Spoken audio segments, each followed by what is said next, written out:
Hey guys, my name is Chescoon. I'm a 2000 rated chess expert from Long Island, New York, and today we're going to play an extremely intense game against this 1100 opponent. And what I really want to show you guys today is how we're able to telegraph our opponent's moves in order to actually win this game. And you can really see how a 2000 thinks, and how he creates threats and then eventually capitalizes on them. Without further ado, check out the game. Let me know what you think.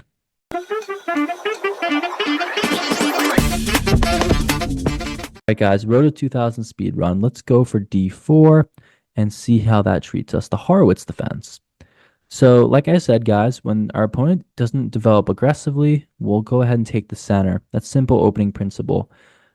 I think he's going to play bishop B7. I have a strong suspicion. Let's go ahead and play the this very dangerous line where we just completely control the center. So, this pin here has a very explicit purpose of undermining our defense of the e4 pawn. And we don't want to lose the e4 pawn. So bishop d3, I think, is pretty important here. If he takes, we just take back. And to me, this is going to be a solid center.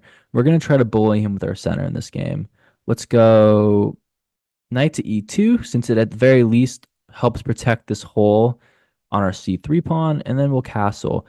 And he might actually let us play f as well, but no, we're just going to push and undermine his bishop completely. And we can thank him for doubling up our pawns, because if he takes, we'll just take back, and now we have an extremely strong Benoni-like structure in the middle of the board.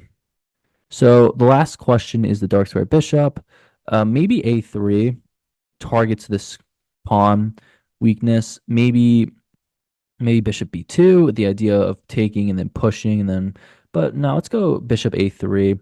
I think he'll push, and I think after he pushes, maybe this bishop is a little bit lost, but no, knight takes.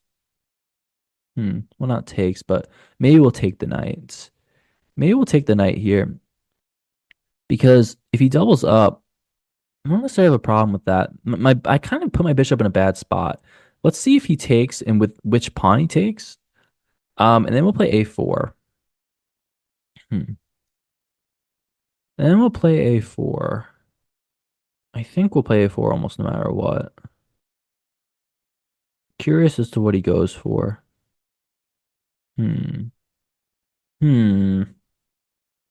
I don't know.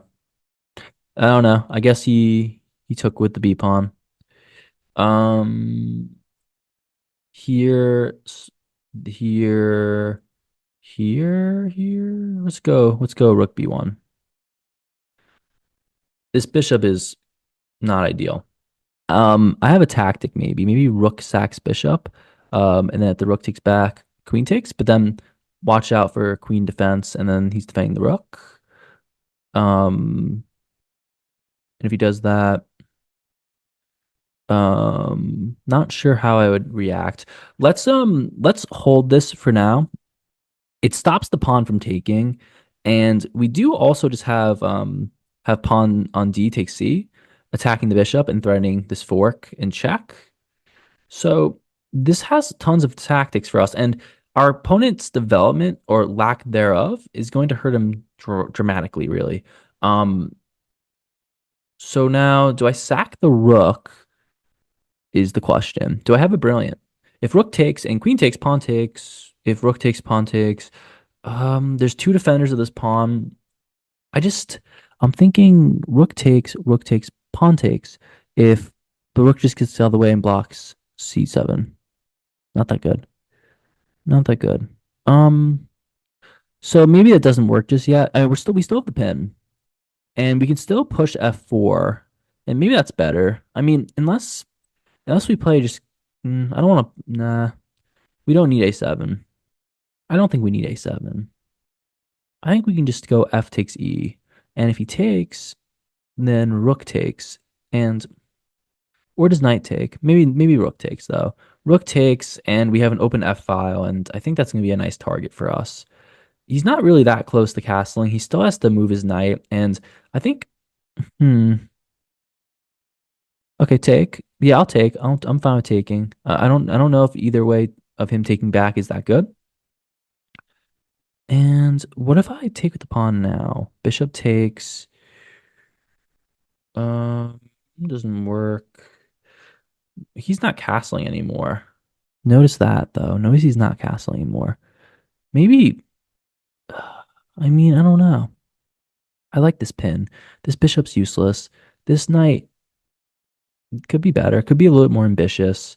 Um, I guess he's definitely gonna play this. So if I play this and then he plays this and I play this and he castles, that would open up a fork.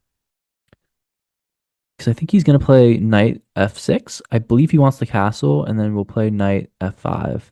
And now if he castles, he immediately walks into a fork. And we're also attacking d6. That's how you calculate, my friends. He wants the castle. If we get our knight to f5 before he castles, he can't castle. It's a different way of stopping him. Instead of blocking the castle, we just create a threat that's unignorable. And we're winning. Wow. And he misses it. Knight e7 forks the queen and the king. I think he's going to resign here. I'm not going to lie. That's tragic. That's tragic. Good game, my friends.